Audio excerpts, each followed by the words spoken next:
Sejam todos muito bem-vindos ao nosso programa Gestão da Água no Osso, ou, mais formalmente, Gestão da Água no Brasil, Histórias e Histórias. Esse programa faz parte de um projeto mais amplo, que a Mônica e eu inventamos, que chama Águas de Todos.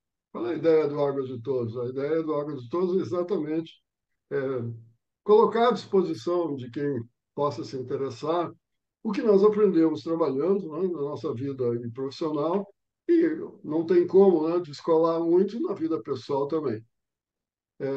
Esse programa, que faz parte do Águas de Todo, ele pretende contar a história, as histórias e as histórias da gestão da água no Brasil através dos atores que viveram essas histórias e essas histórias. Essa ideia de que o nome mesmo traz, né? Gestão da água no osso significa uma gestão. O que se faz pragmaticamente, não? Um pouco longe das universidades, mas também nas universidades, na prática, a partir das histórias e das histórias da gestão de recursos hídricos no Brasil. Olá! Hoje nós vamos conversar com a Aparecida Vargas, ou melhor, nós vamos conversar com a Maria Aparecida Borges Pimentel Vargas. Num dos episódios anteriores, né, com a Iude, nós pensamos, né, que a Iude fosse uma condessa, né? Mas agora nós vimos que não, a Aparecida é uma condessa. Aparecida, quem é essa condessa? Como que você se transformou num ícone da gestão da água no Brasil? Conta para nós, conta para os nossos amigos um pouquinho da sua história. E eu ouvi falar também numa história aí que você tem que é muito boa, do Walter Vilela. Se você também puder contar para a gente nesse iniciozinho, a gente vai gostar muito de ouvir. Gente, boa noite a todos. É um prazer, ainda mais conversando com dois queridos como são vocês, painho de muito mais longa data do que a Mônica. E que bom você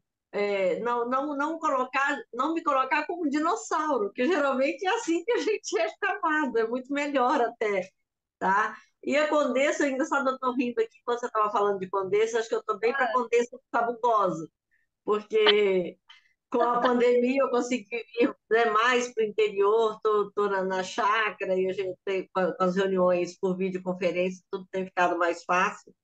Algumas coisas, outras, hoje quase que não aconteceu a gravação, porque estava chovendo muito e aí aqui a internet vai embora, tá? Mas como eu não me tornei ícone, não é isso. Eu acho que o tempo de trabalho faz com que a gente também tenha uma bagagem maior. É claro que com alguns destaques, um mais do que outros, mas eu acho que o tempo nosso de batalha, e não só isso, é a gente estar no lugar certo na hora certa. E a gente, quando eu falo lugar certo na hora certa, tudo na minha vida em questão de águas começou quando eu estava na Municipal de Meio Ambiente de Vila Velha, no Espírito Santo. Eu era diretora de recursos hídricos, porque era o cargo que tinha sobrado para eu poder exercer enquanto diretora, porque até então eu trabalhava com resíduos sólidos. Uhum. A minha atuação vinha, isso estou falando de 94, mais ou menos. Eu trabalhava com resíduos sólidos até então. E com a diretoria de recursos hídricos, logo eu assumi a secretaria como secretária de Meio Ambiente de Vila Velha, e foi aí que eu fui apresentada, como você pode ver, 94, 95, é anterior à Lei das Águas, e a gente começou essa discussão de recursos hídricos e foi através do consórcio Santa Maria e Jucu, tá? Que eu comecei a atuar como representante da prefeitura. Agora, há poucos dias, eu tive contato com o Robson, que era da antiga CSP, que também atuava, e a gente, cada um em alguma outra frente. Então, a gente ainda continua se transitando. E era um grupo muito bom de Anne Rangel, Eu esqueci o nome. Agora, o problema da idade é isso também, tá? A gente vai esquecendo o nome das pessoas. E é um pecado eu esquecer o nome de uma menina que trabalhava no consórcio, era o consórcio Santa Maria Jucu, e ele era um primeiro esboço que a gente tinha na região sobre trabalhar a gestão de água, muito na onda do consórcio PCJ, tá? E no que o Paim e outros na bacia Paim, me lembre, no Rio Grande Camaquã, do Sul. Camaquã e Santa Maria. Isso. E aí era um grupo restrito, um grupo pequeno, e a gente ainda tentando é, nos pautar um pouco no que aquela Cooperação Brasil-França veio trazendo da França para atrapalhar a gestão. A gente tinha a Cooperação Brasil-França para a Bacia do Doce, para a Bacia do Paraíba do Sul. O Nicolas Bourlon era o coordenador na ocasião. A gente fez visitas à França e assim nós começamos a discutir a questão da 9433. E muito voltado, como a gente sabe, pela experiência francesa. E com o tempo a gente foi vendo as diferenças existentes, apesar da gente conseguir ter emplacado muito e bastante coisa com base na experiência francesa. Algumas coisas a gente sabe que pela diferença, inclusive pelo tamanho e pelo dinheiro aportado, mas voltando na questão do consórcio, o que eu acho interessante, que a primeira coisa que a gente viu, e isso veio do PCJ, o PCJ simulou uma primeira, foi um primeiro esboço de cobrança pelo uso da água. Ele não tinha poder nenhum de cobrar, ele era uma associação civil de direito privado, e ele colocou um valor simbólico de cobrança para os associados, para quem quisesse estar se associando, e através desse recurso ele começou a trabalhar a gestão. Essa foi acho que foi a nossa primeira experiência de cobrança pelo uso da água, antes dela ser de fato formalmente cobrança pelo uso da água. E foi aí que eu comecei, a gente, através de uma interação entre os dois consórcios, e aí entrou, não sei se eu vou estar me antecipando, mas entrou o Fórum Nacional de Comitês de Bacia, que a gente começou a trabalhar dentro também, lá do consórcio Piracicaba Capivari, né? A gente com o João Jerônimo Monticelli, o Chicão, né? E vários outros, e foi assim que a gente Apareci. começou a discutir. Deixa eu te interromper um pouquinho, Aparecido, porque o bom de conversar contigo é, sim, não, todo mundo sabe que existe um roteiro, mas está falando soltamente e não tem problema nenhum. O que eu te interrompi não para falar isso, te interrompi porque para que tu possas explicar melhor para as pessoas que não são, né, iniciadas, né, o que que é o consórcio, o que que é o PCJ, onde é que está localizado, e também Santa o Maria que é Jucu. o Santa Maria. Jucu também onde é que está localizado. Mas antes disso, na pergunta da Mônica, tinha uma pegadinha para ti que Walter eu Vilela, quero, é, esqueci. eu quero explorar antes que tu avance. Qual foi, o que é que o Walter Vilela, quem era o Walter Vilela e o que ele disse em relação ao teu nome de Condensa? Walter Vilela é um precursor também na área de recursos hídricos como nós, tá? Ele era funcionário da Copasa, em Minas Gerais, a Companhia de Abastecimento de Água de Minas Gerais. E numa reunião que nós estávamos, mineiro sempre gosta de muita brincadeira. E numa reunião que nós estávamos, eu fui chamada pelo nome completo. E aí, quando eu fui chamada pelo nome completo, ele vira para Patrícia Bozon e fala assim: quem é essa mulher que consegue juntar 3 sobrenomes quatrocentões mineiros de uma vez só, num nome só? Que mulher é essa com 3 sobrenomes de quatrocentões nossos? E aí ficou essa brincadeira de como é que carrega tanto sobrenome num nome só. Mas mineiro é muito brincalhão. Eu lembrei de uma outra brincadeira muito engraçada do doutor Sebastião Virgílio, que era o presidente do IGAN, diretor-presidente do IGAN, quando a gente estava começando a discutir gestão na bacia do Paraíba do Sul, ele adorava brincar e falar assim: Paraíba do Sul tem uma formatação muito interessante. São Paulo fica montante, Rio de Janeiro fica jusante e Minas Gerais fica aladante, porque Minas é a parte lateral da bacia do Paraíba do Sul. Então ele ficava, então toda vez que ele podia, ele colocava. Não, é a melhor conformação que a gente vê. Nós, no Paraíba a gente tem montante, jusante, temos ladante também. Nenhuma outra bacia tem isso. Tá bom. Conta para nós, então, dos dois consórcios. Explica para o nosso pessoal aí que nos assiste.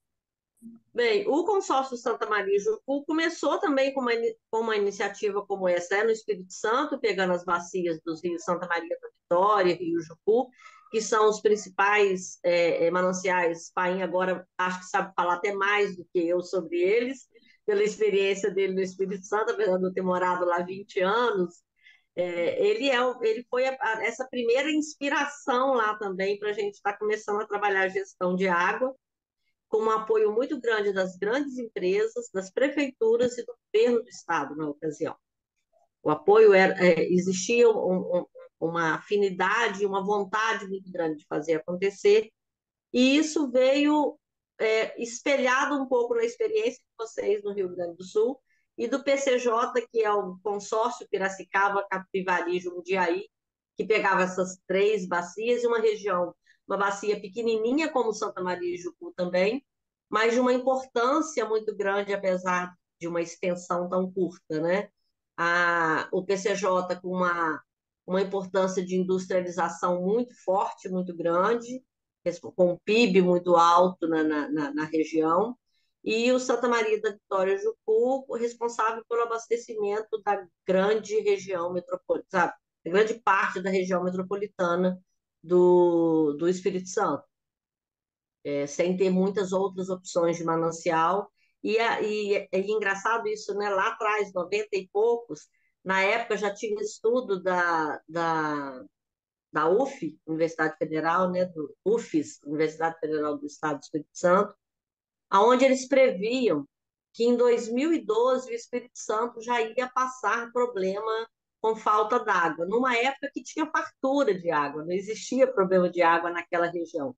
A gente tinha problema em Guarapari, mas por questões de logística, de que você tinha uma população X e, de repente, no verão ela ia para 20x, 30x, ela aumentava e aí o sistema não comportava. Então, não era questão da falta da água, né? A questão era outra.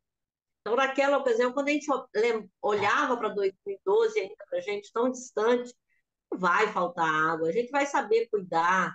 E foi exatamente mais ou menos a data que o Espírito Santo começou a ter problema na região metropolitana com carência de água. E isso já tinha sido identificado por um professor lá atrás, que é o professor Robson Sarmento. Lembro também do nome dele.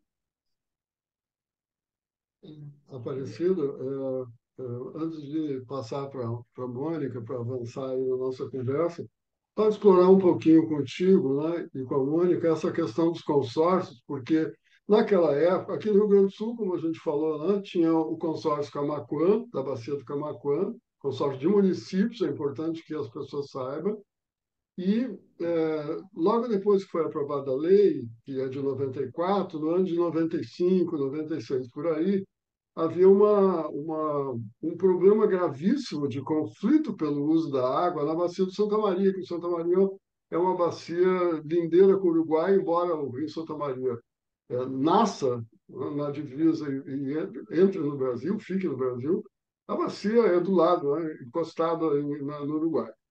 Muito bem, lá um conflito enorme entre o abastecimento humano e a lavoura de arroz, né? Nos períodos de verão, de estiagem. E a discussão que rolou aqui era exatamente isso. Assim, estava nascendo o sistema de gestão gaúcho e tinha um consórcio de municípios que funcionava muito bem. Então, A primeira grande discussão que aconteceu na Bacia do Santa Maria foi exatamente isso: qual o melhor destas duas figuras institucionais apropriadas para fazer, aí sim, né, não só o que um consórcio normalmente fazia, que é tratar da prestação de vários serviços, né, mas para tratar da gestão de água, que é um pouquinho diferente. Passado anos, né, Aparecida, nós estamos no Brasil, não sei se todo o Brasil, mas em alguns estados que eu conheço, nós estamos voltando à questão dos consórcios, mas não mais como um prestador de serviço, mas como Tratamento. parte da gestão de recursos hídricos, como uma agência, por exemplo. E aí nós, de novo, caímos, né, no nosso grande modelo brasileiro, que é o PCJ. Por isso que eu, né, achei importante fazer essa relação toda. Mas o PCJ tem uma formatação diferente nesse sentido, até por conta da Lei Paulista. Ele encontrou essa dificuldade quando, enquanto ele estava como delegatária da parte da União, para ele foi tranquilo. E essa foi uma discussão muito grande que a gente se debruçou, pai, inclusive quando a gente estava discutindo onde o primeiro lugar que instituiu a cobrança foi no Paraíba do Sul. Então a gente discutiu muito sobre qual seria a melhor figura jurídica, né? Que a questão era essa, qual era a melhor figura jurídica. E a gente tem diferenças que às vezes são conflitantes na legislação dos estados, quando você pega uma bacia que abarca mais de um estado. O PCJ passou por isso. São Paulo, a lei paulista, que é anterior a 9433, ele deixa claro que tem que ser fundação, e aí o PCJ não era. Ele chegou a tentar essa experiência de fundação para poder ele ficar como delegatária tanto da parte mineira quanto da parte paulista e da União. Não deu certo, ele desistiu, ele preferiu recuar, né? Não estava funcionando como eles gostariam. O consórcio, na época que ele era só o consórcio PCJ, que a gente conhece tanto, que era uma sociedade civil sem fins lucrativos, ele tinha um poder de atuação e ele tinha uma liberdade de poder, de tomada de decisão e agilidade nas decisões muito maior. E a gente percebeu que isso foi engessando por conta de legislação. No Paraíba do Sul, a gente passou pelo Paraíba do Sul e tinha 3 estados e mais a União. Tá? Só que o Rio estava fazendo a legislação na época e a gente conseguiu fazer com que o Rio se adequasse ao que já tinha na legislação federal. Mas a gente chegou a pensar em OS, em OCIP, em associação civil de direito privado, até aí nós fechamos numa associação civil de direito privado, mas São Paulo ficou de fora para poder acontecer isso. Hoje, na gestão do Paraíba do Sul, quando você discute o orçamento da arrecadação da União, você tem o orçamento das arrecadações, tanto fluminense quanto mineira, que você consegue estar discutindo junto, e São Paulo não tem. Então, eu acho que uma das grandes discussões, e que a gente não se debruçou, talvez tenha sido não é erro, porque eu falo que a gente trabalhou nessa lei na forma do ensaio e erro, né? Era tudo novidade para a gente. A experiência que a gente tinha eram os consórcios. E na hora que você ia trabalhar alguma coisa que ia além disso, né, uma gestão muito maior, os consórcios trabalhavam muito mais, quase que só saneamento e educação ambiental. E a gente estava partindo para uma coisa mais ampla. A gente não se debruçou tanto na época de normatizar sobre essas questões das figuras jurídicas, tanto que a lei veio como uma agência de água e que não funcionou. E o que veio, né, que foi o Kelman que trabalhou na lei para poder criar a oportunidade da delegatária, o que veio para poder ser alguma coisa de um curto prazo, até que se resolvesse a questão da agência, ficou. A agência ficou esquecida e a delegatária é o que está funcionando até hoje. E a pergunta é: será que foi o melhor mesmo? Nós temos essa experiência, né? Não dá para saber. A experiência que a gente pegou francês é uma agência, né? E a gente não tem, a gente é o jeitinho brasileiro, a gente adequou o que a gente tinha para o momento. Era o que permitia a gente conseguir implementar a cobrança. E aí, para implementar a cobrança, deu-se uma nova formatação. Mas a gente fugiu totalmente do que era a nossa proposta inicial de trabalho. A Patrícia Lozon, né, foi muito clara lá. Patrícia, acho que foi o nosso terceiro episódio, e ela disse isso, né, a cobrança que tem aí não é a cobrança, né, e as agências não são as agências. Né, então, isso é fundamental que se reconheça, né, Aparecida, para que a gente possa se libertar disso e tentar pensar em alternativas, fazer avaliações um pouco menos apaixonadas. Mas esse reconhecimento é fundamental. Queria pontuar, Aparecida, da sua fala até agora, né? Claro que, além dessas questões que o Paim colocou, o fato de você ter começado tudo em Vila Velha, no Espírito Santo, né? E eu ia dizer, nossa, mas você começou tudo aqui. Mas hoje eu não estou no Espírito Santo, né? Hoje, nesse momento, né? Eu estou no Nordeste, estou em Sergipe.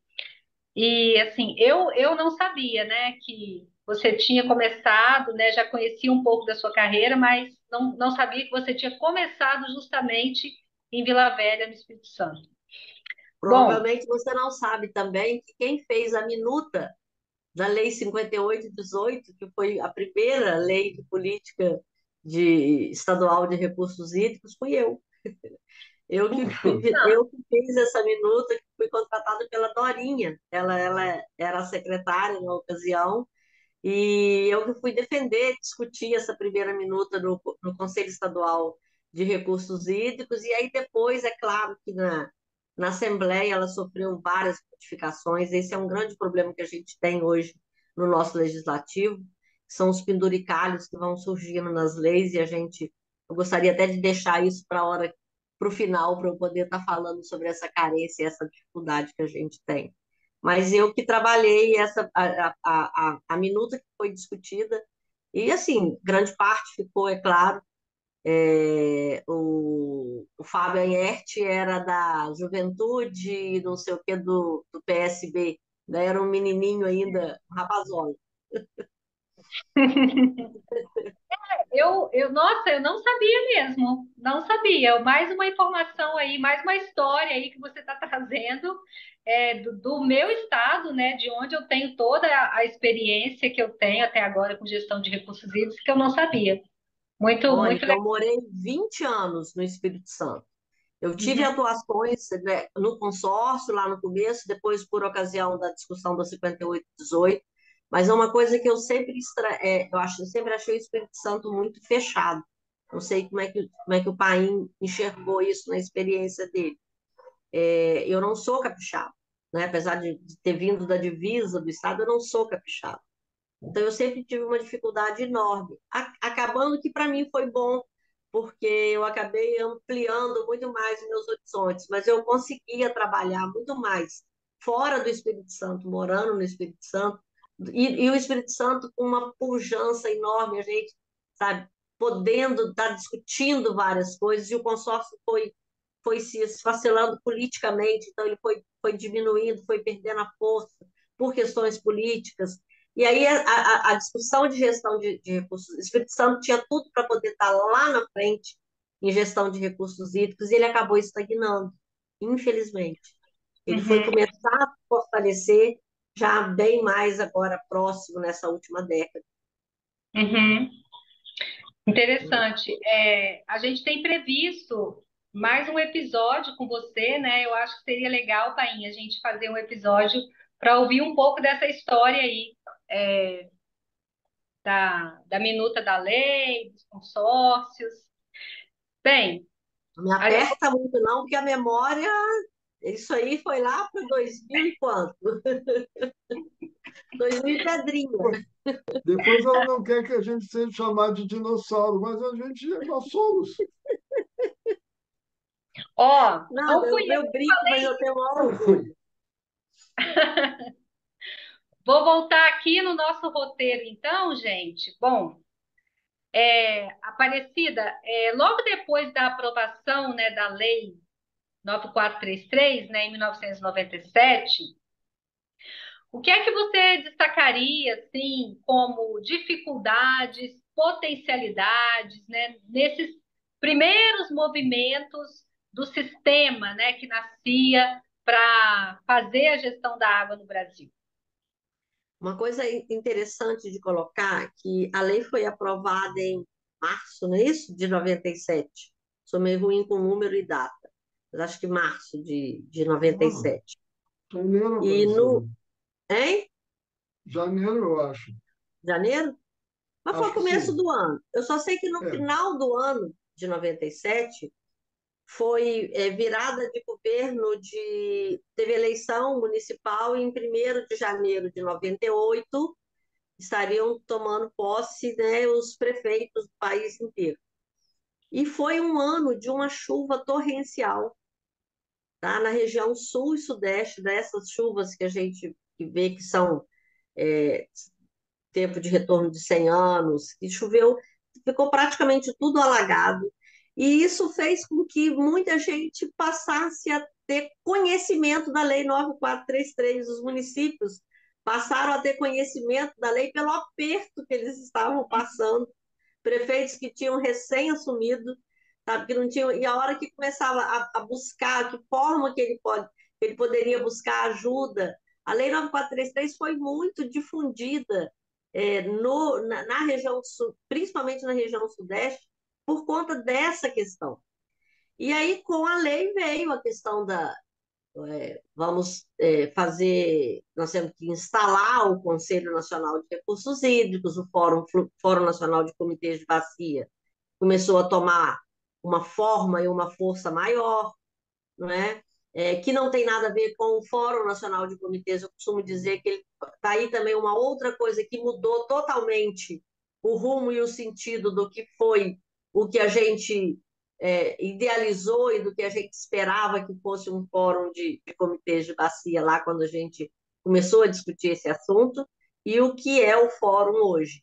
Não estou fazendo crítica ao que é o fórum hoje, mas ele deixou de ser o que ele era quando o que a gente idealizou. Talvez coubesse até as duas figuras, sabe? Eu costumo achar que talvez coubesse o que a gente idealizava, o que era o papel do fórum e o que é esse fórum hoje com o papel que ele exerce hoje com uma amplitude muito maior, inegável, sabe? Com a internet ajuda muito e o empenho das pessoas que estão à frente, com certeza também.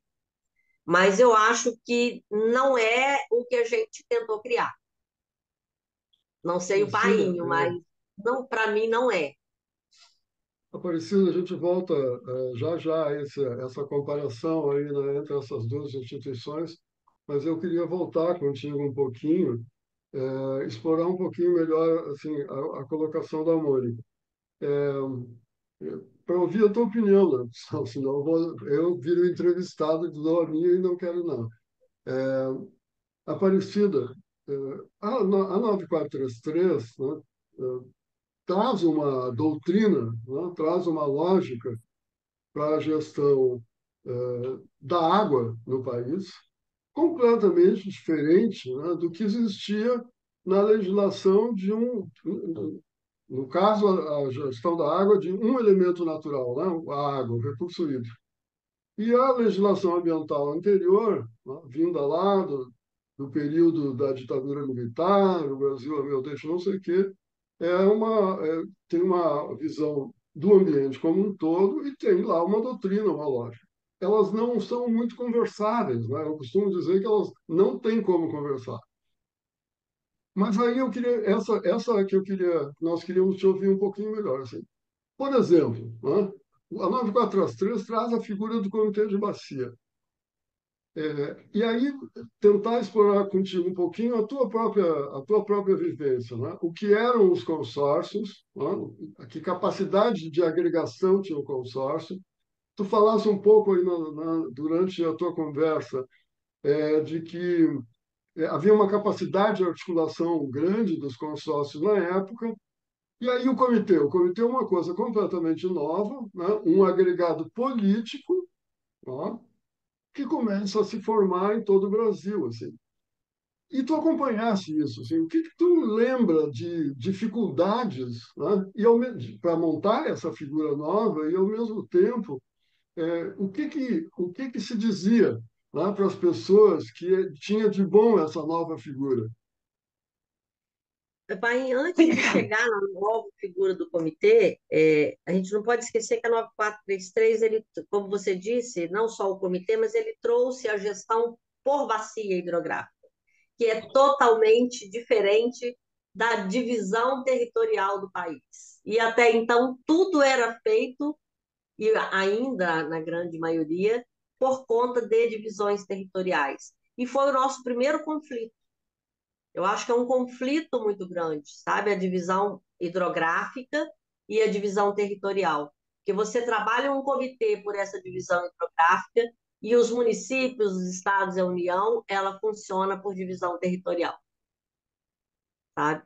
Então, essa é uma questão. Eu acho que esse foi o nosso primeiro grande conflito e uma tentativa quase que frustrante que a gente vem ao longo dos anos, tentando fazer com que as políticas sejam trabalhadas e propostas com esse olhar de bacia, e a gente tem dificuldade justamente pelo peso político de uma divisão territorial.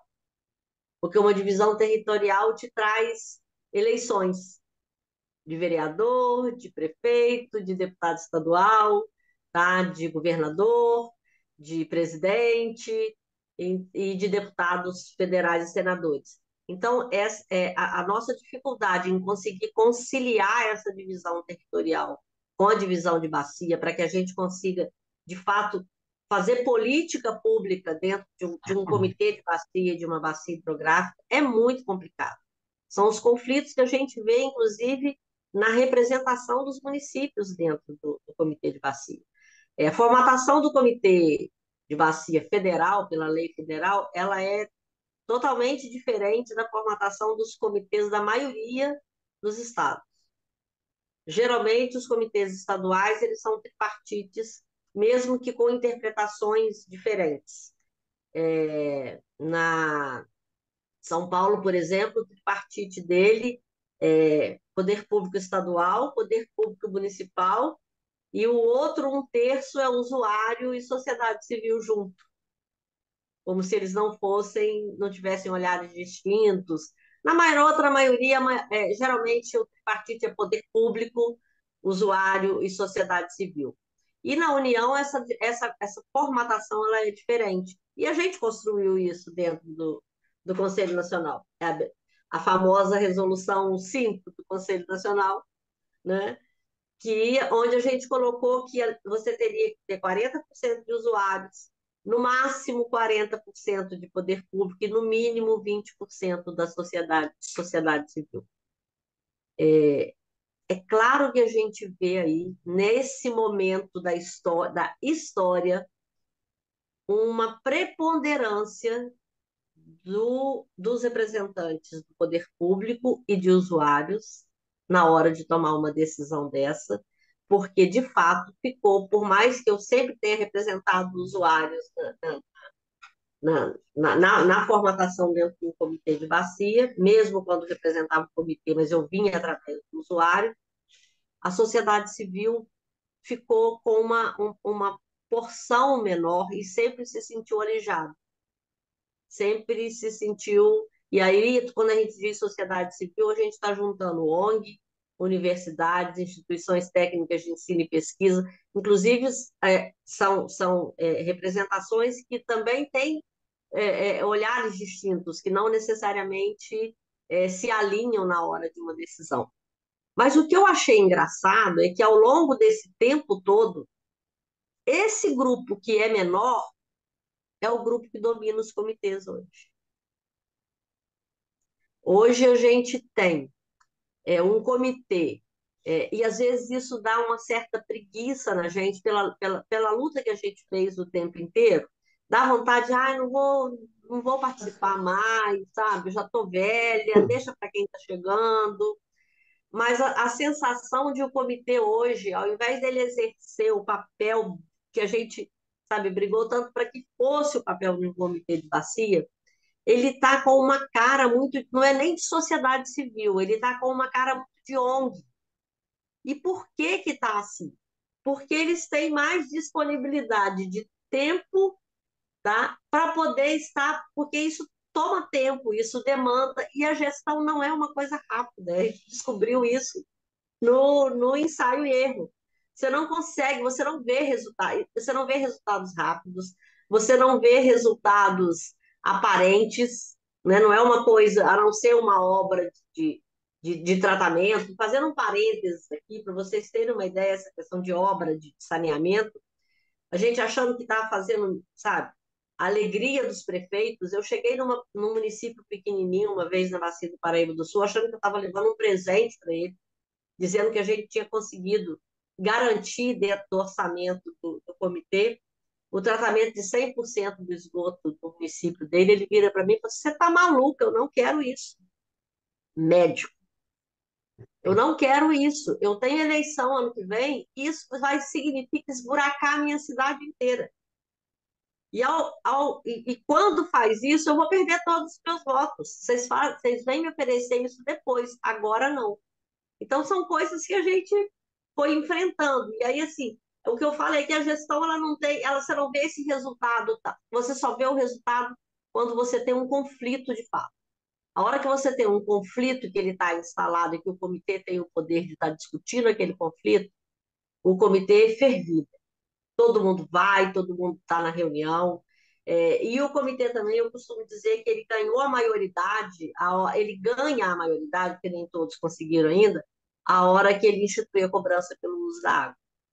Porque enquanto ele não institui, ele fica passando pires. E esse passar o pires deixa, sabe, numa situação de muita fragilidade. E se a gente for pegar hoje o número de comitês que já tem cobrança instituída, pelo tempo que a gente já tem da lei aprovada, a gente ainda tem muito que avançar. Além do que a Patrícia falou, que cobrança é essa que a gente tem, porque acaba não doendo de fato no bolso, por mais que a gente brigue, que não queira, sabe? Se eu for começar a falar, vou falar do setor hidrelétrico em outro momento, né? Eu gostaria de falar sobre essa questão da cobrança do setor hidrelétrico em outro momento também, mas e a sensação que a gente tem que o comitê até então ele tinha muita vida quando você discutia orçamento, porque era a hora que os municípios, os prefeitos iam para as reuniões para poder ver se eles conseguiam garantir investimento para os municípios deles. Era a hora que a gente conseguia levar os prefeitos para dentro dos comitês. Então é um trabalho de formiguinha muito grande, cansativo, exaustivo, e que eu acho que não aparece muito, sabe? Você não consegue ver, é de longo prazo.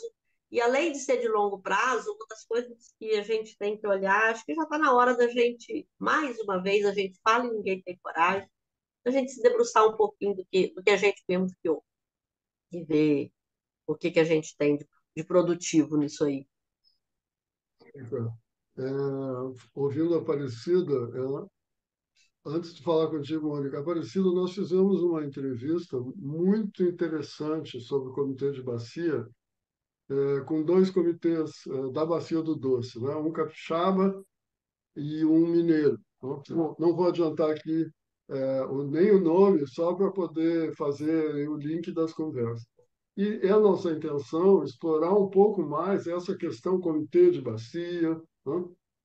Por que deu Um tem certo, cobrança e o outro não tem cobrança. Já começa isso, por tá? aí. Então, essa foi o mote da entrevista e surgiu coisas pragmáticas, assim, muito, muito, muito interessantes. Mas eu estou falando tudo isso para combinar com a Mônica aqui ao vivo e a cores. Mônica, talvez seja interessante, né, que nós façamos não só uma entrevista, mais uma outra, duas, três entrevistas sobre o Comitê de Bacia, mas talvez fazer um pequeno seminário. Né? Convidar a Aparecida, convidar. Você tá roubando o meu final. Pode parar por aí. Então tá, então eu vou parar, aí eu garanto o teu final. Vamos voltar aqui para, né? Agora sim, para a pergunta que a Mônica fez nesse processo de comparação, né? Qual era a ideia nossa que tu pudesse comparar os dois? Né? Porque são mesmo, né? Tu dissesse isso há minutos atrás, são mesmo duas figuras institucionais muito importantes. Uma delas é a figura central, que é o Conselho Nacional, né? E aí não tem como não falar nele o tempo todo, mas aí eu queria que tu explorasse um pouquinho da tua vivência sobre o início do Conselho, né? Como é que ele se estruturou, etc. E também, por outro lado, a tua experiência de uma outra, né, de um outro arranjo institucional extremamente importante e polêmico, que é o Fórum, que não faz parte do sistema, né? Como é que Uhum. essas coisas andam, assim, o início deles, como é que andam? E já aproveitar para ameaçar quem nos acompanha, que a tua volta vai ser para tu explorares muito bem esse assunto aí da tua representação do setor elétrico, mas hoje a gente não vai falar dele. Conta para nós, fala um pouquinho para nós dessas duas figuras aí, o Conselho Nacional, integrante do sistema, e o Fórum, que não integra o sistema. Então, com certeza você vai lembrar, o Conselho Nacional, pai, quando a gente sentou para poder discutir e definir a questão de edital e depois o mesmo processo de eleição, quem estava ali, que estava à frente, a não ser os outros que a gente levou junto, porque precisava de estar, eram os consórcios, tá? Era o Fórum Nacional de Comitês de Bacia, e foi quem conseguiu dar vida ao primeiro mandato do Conselho Nacional e está trazendo. E aí a gente lembra do Júlio Quetelucci, não tem como, e do Garrido, inclusive, também, que foram os que tiveram responsabilidade em estar mobilizando o Poder Público Federal, né? E eram reuniões riquíssimas. Eu tenho saudade desse tempo, desse primeiro Conselho Nacional, e de fato com mais produção. Agora, esses dias, a gente teve, né, o Rodrigo Flecha fez uma consultoria para o CNRH para poder revogar resoluções lá que não. A gente fica apavorada de ver a quantidade de coisa que não faz o menor sentido e e não funcionou e não foi adiante. Eu acho que ele começou assim, mas ele começou, e isso os comitês também foram perdendo, sabe, pai? É uma questão que a gente tem, que lá na frente a gente vai conversar, mas que a gente tem que ficar atento. Nós tínhamos antes, nas representações, tanto do Conselho Nacional quanto de comitê, cabeças de chave, pessoas de poder de decisão.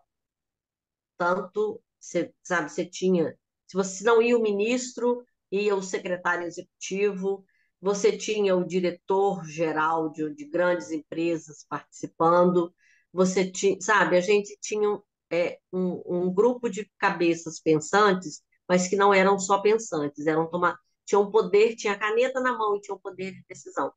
A partir do momento que isso foi esfriando por aquilo que eu te coloquei, que a gestão é uma coisa lenta e as pessoas vão desanimando, essa representação também diminuiu.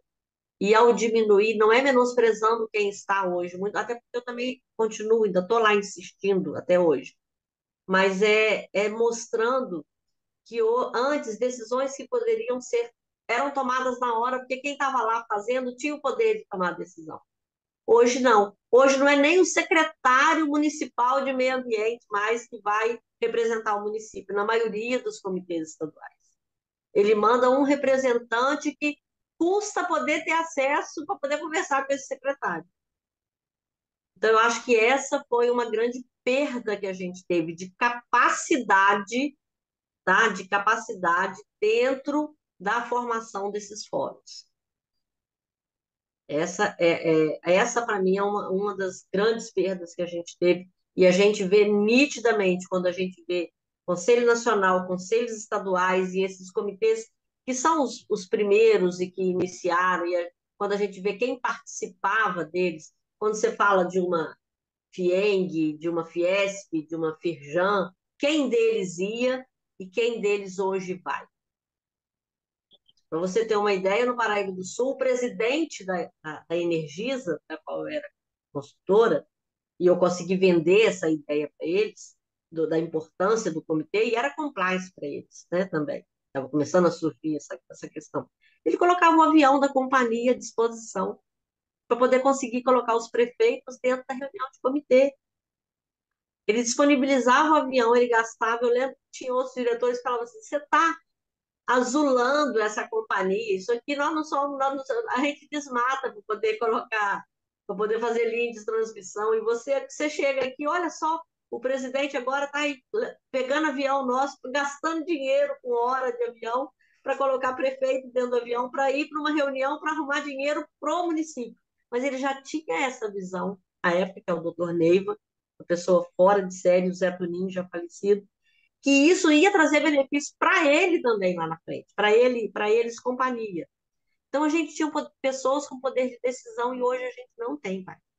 Muito raramente, mesmo no Conselho Nacional. Patrícia era uma pessoa, toda reunião do Conselho Nacional, ela fazia questão de pegar o microfone para poder cobrar. A gente já sabia que ela ia, sabe? Agora que ela ia para ele e falava assim: ah, chegou a hora da Patrícia cobrar. Ela virava e falava: mais uma vez, eu estou cobrando a falta de importância do Conselho Nacional de Recursos Hídricos em comparação ao CONAMA. A ministra ou o ministro participam de todas as reuniões do CONAMA. O secretário executivo é a secretaria executiva e exerce de fato. E aqui a gente fica, é um secretário dentro do ministério, ele nem sempre é ele que pode, vem um outro assessor, e um dia a Isabela Teixeira estava, por acaso, nesse dia, acho que foi uma das, ela deve ter ido a duas reuniões do Conselho Estadual, enquanto ela foi ministra. E a Patrícia fez questão de levantar e fazer a mesma cobrança. E eu estive a ponto de levantar e aplaudir a Isabela com a resposta dela, apesar de ser fã da Patrícia. Ela virou e falou assim: tenham pauta. O dia que vocês tiverem uma pauta de fato, eu tomo o meu tempo para vir para cá. Enquanto vocês ficarem nesse feijãozinho com arroz que vocês têm aí dessa pauta de vocês, não contem com a minha presença. Ela sempre foi muito direta. Ela virou e falou assim: nós estamos em pleno momento de discussão de mudança climática, e foi citando o que vocês estão se debruçando e discutindo sobre isso. Vocês estão fazendo resolução, sabe, em cima de resolução apenas para referendar comitê. E essa é uma das outras brigas minhas que eu gostaria de fechar sobre o Conselho Nacional, porque eu me sinto uma voz sozinha no espaço sobre isso. O Conselho Nacional, eu vivo discutindo em que momento que ele é Conselho Nacional de Recursos Hídricos, em que momento que ele é um Conselho Federal de Recursos Hídricos. Por quê? Como Conselho Federal de Recursos Hídricos, ele está ali para poder gerir as questões dos comitês de bacia, onde ele vai estar aprovando deliberação de cobrança, ele vai estar trabalhando com os comitês de domínio da União. Mas que horas que ele é nacional, onde ele vai estar os princípios e diretrizes para o país como um todo? A gente tinha que minimamente separar, pelo menos nas resoluções, a resolução que é nacional e a resolução que é para os comitês de domínio da União. Porque até na hora de você discutir isso num Estado depois, às vezes, para poder conseguir ganhar o que é interesse no Estado, mas quem falou que essa resolução aí é nacional? Isso é para os comitês de domínio da União. Não vem explicado em momento algum em que momento ele está com um chapéu, em que momento ele está com outro. E isso eu tenho uma angústia desde que a gente instalou esse comitê. E a gente vê esse conflito, e eu sou uma voz sozinha. Eu nunca consegui ninguém que acompanhasse essa minha briga sobre essa distinção. Acho que pode ser o mesmo conselho, mas você tem que ter resolução, ou outra deliberação. Você tem que saber separar em que hora ele está discutindo diretrizes nacionais e que é para poder ser cumpridas, tá? Pelo país inteiro, e que horas que ele está normatizando questões para os rios de domínio da União. Essa é uma angústia muito grande que eu tenho com o Conselho Nacional. Bom, Mônica, o nosso roteiro foi para o espaço. A Maria Aparecida Eu deliciosamente sou. colocou. Não adianta, eu transgrido, gente. É impossível segurar essa criatura, é impossível. Assim, ela esculhambou total. Mônica, quer explorar um Faltou pouquinho? eu Quer falar falar o alguma pé de coisa? valsa que você é, pai. Que a gente ficava esperando o horário de final de ABRH, sabe? De final de Fórum de Nacional, na hora de confraternização, para disputar você, para poder sair dançando. Faltou eu contar essa parte.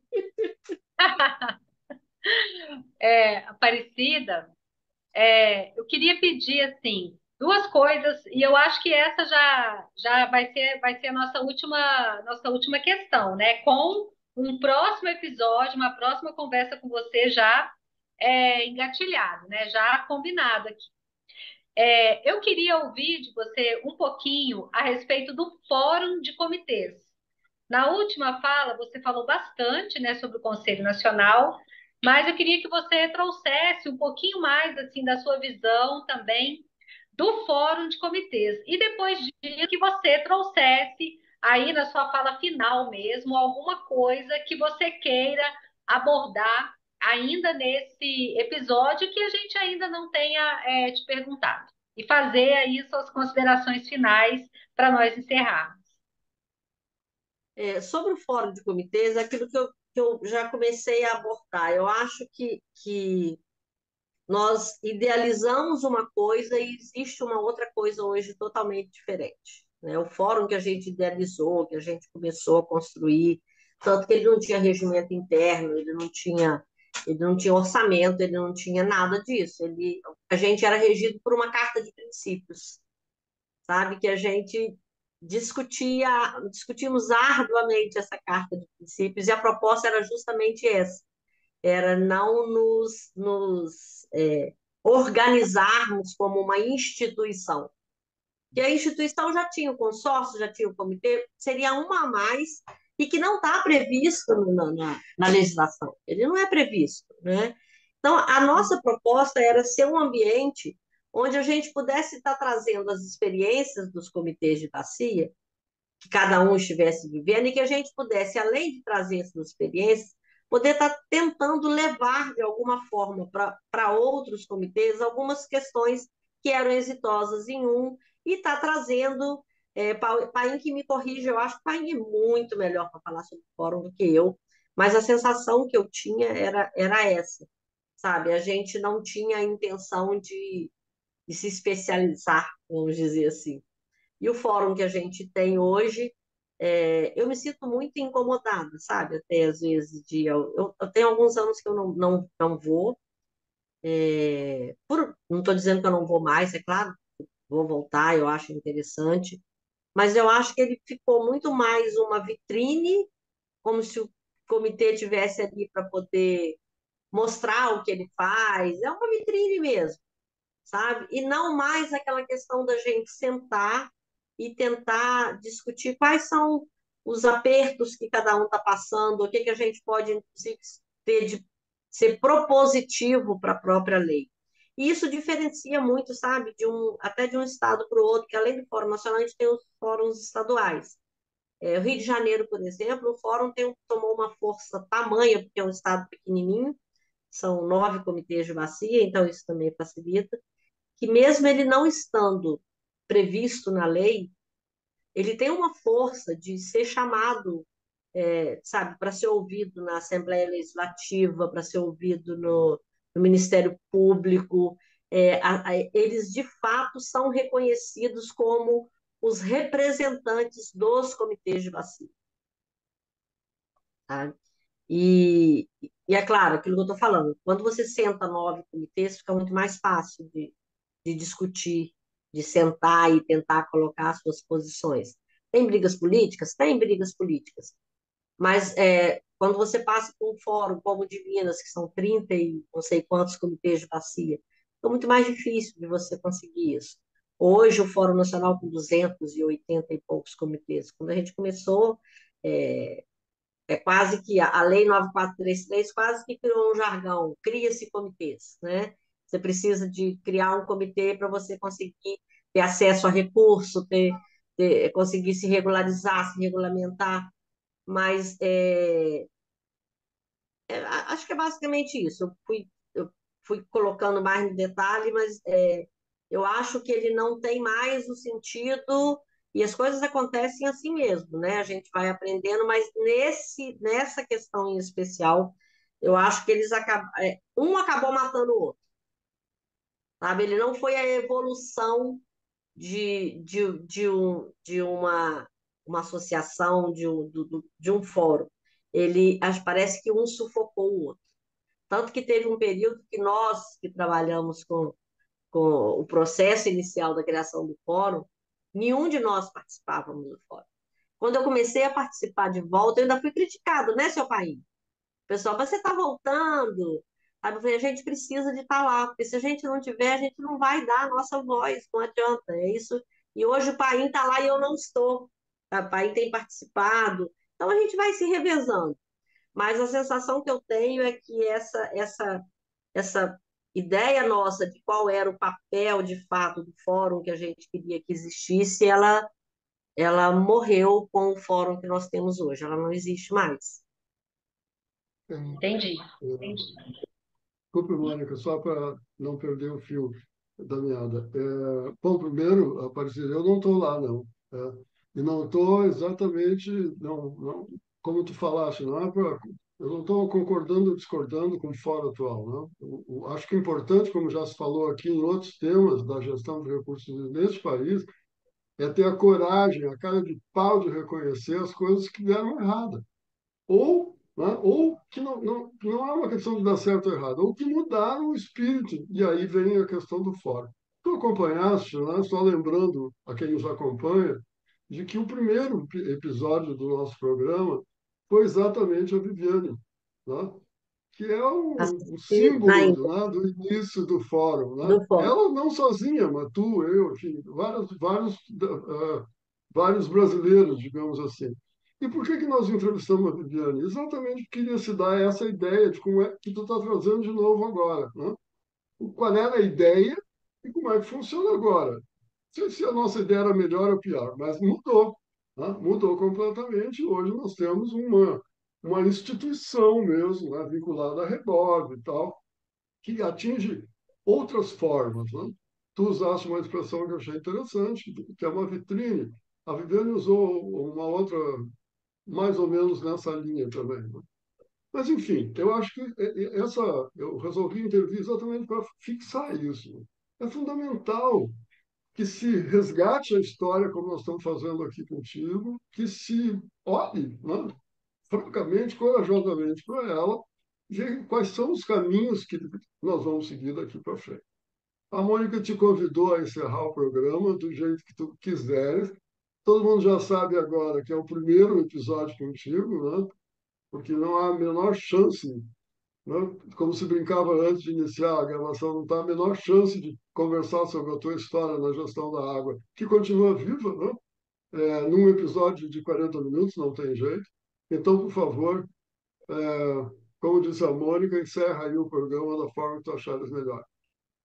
Eu vou pegar a sua fala agora, no final, para poder fechar justamente a ideia que eu tinha.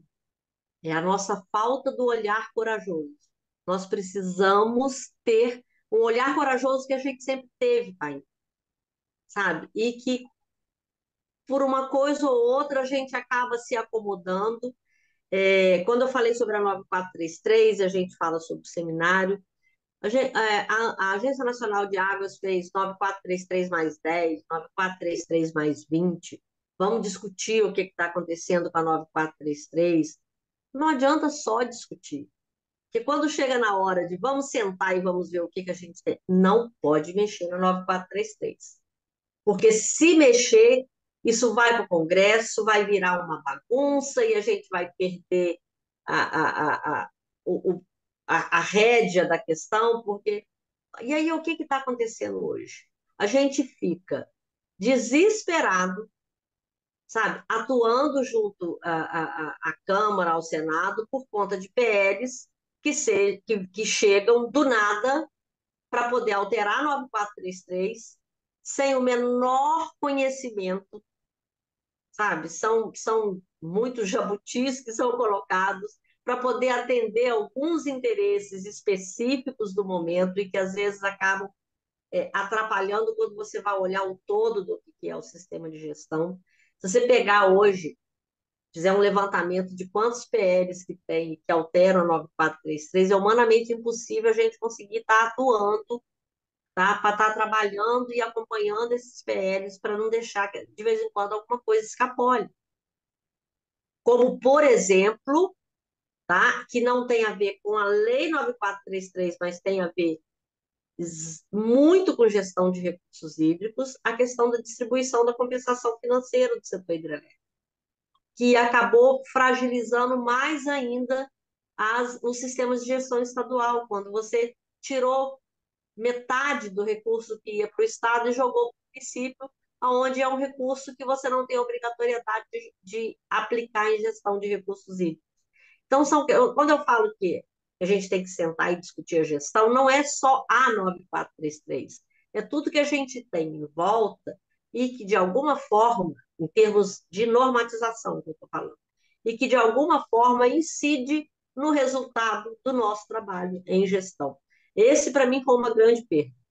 Geralmente, nós tivemos um trabalho árduo nos estados para poder garantir que esse recurso fosse para os conselhos estaduais, fosse para poder aplicar nos comitês de bacia, porque antes o Estado também, porque a lei não traz a obrigatoriedade também do Estado aplicar em recursos hídricos, e a gente tinha conseguido um trabalho enorme para que os estados estavam aplicando. O que aplicava menos, aplicava pelo menos 50%. Tá? E aí, quando você cai para 20%, 25%, e aumenta do município para 65%, sabe? Um município que você não sabe aonde que ele está investindo esse recurso, apesar da gente saber de toda a carência do município, mas não no recurso que é. A nossa carência de gestão também é muito grande. Então, eu acho que a gente precisa de ter o olhar corajoso da gente se debruçar e ter coragem de propor alguma coisa, porque desse tempo todo que a gente está vivendo, quantas coisas a gente discutiu aqui nesses 40 minutos que a gente viu assim, não, isso foi legal, isso dá certo, não, mas isso aqui não tá bom. Está na hora da gente ter. E aí a gente só consegue ter esse olhar corajoso e a gente só consegue fazer alguma coisa pegando aquilo que eu pedi para vocês não falarem. A gente precisa de um grande seminário, de alguma coisa onde a gente consiga estar sentando essas pessoas que sempre pensaram gestão, não politicamente, mas para pensar gestão para poder trabalhar em gestão de bacias hidrográficas, e a gente ter um olhar corajoso de falar só isso aqui, não nós mesmos que propusemos, mas não deu certo, não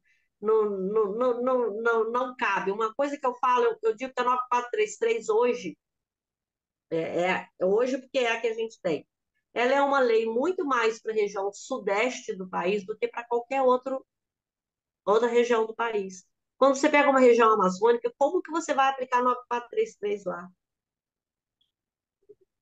Então, sabe, são situações.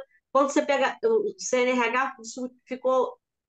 A gente se debruçou sobre rios intermitentes não sei quanto tempo em Câmara Técnica. A 9433 não aborda esse tipo de coisa. Então, acho que está na hora da gente começar a enxergar essas regiões, sabe? E entender que é uma lei que ela precisa de ser mais flexível e ela ter um olhar para as diferenças nas regiões que a gente tem, porque ela não tem esse olhar. Ela se aplica perfeitamente para a região sudeste, mas quando você chega no centro-oeste, no Pantanal, quando você chega num lugar que não tem conflito pelo uso da água, mas tem outros conflitos que vêm junto com a água, essa lei não dá para poder aplicar e resolver. Então, essa é a minha. Eu instigo vocês, sabe, a uma iniciativa como essa, com o poder que vocês têm hoje, sabe, de estar difundindo, divulgando. Talvez seja o momento da gente ter esse olhar corajoso. Eu acho que o nome é esse, sabe? É um olhar corajoso. Mônica, contigo. Aparecida, muito, muito, muito obrigada. Você pode ter certeza que nós estamos instigados, tá? Muito bom. Atingi meu objetivo. Muito obrigada por essa conversa espetacular, assim, além de instigada, assim, eu estou com várias questões, assim, para depois ou conversar com você, ou conversar com o Paim, que você trouxe, assim, algumas questões e falando de um modo que eu não tinha ouvido. Então, agradeço muito a você a disponibilidade, de ter tido essa conversa conosco e a gente vai agendar, então, como nós já falamos, um próximo episódio. Quero aproveitar para agradecer todas as pessoas que nos acompanham no YouTube, no Spotify, convidar que vocês continuem nos acompanhando nas redes sociais do projeto Águas de Todos, convidar todos a assistirem, divulgarem, comentarem, fazerem sugestões, né, o que vocês quiserem a respeito desses temas que nós temos discutido aqui no Gestão da Água no Uso. Muito obrigada, pessoal, e até o nosso próximo episódio. E eu quero só agradecer a vocês, Mônica, sabe? Esse trabalho que vocês estão se prestando a fazer, eu acho que isso é um trabalho muito bom e é uma entrega que vocês estão dando para o sistema de gestão que estava precisando, é um espaço que estava vazio e que vocês souberam ocupar tão bem, tá? Ah, muito obrigada, muito obrigada.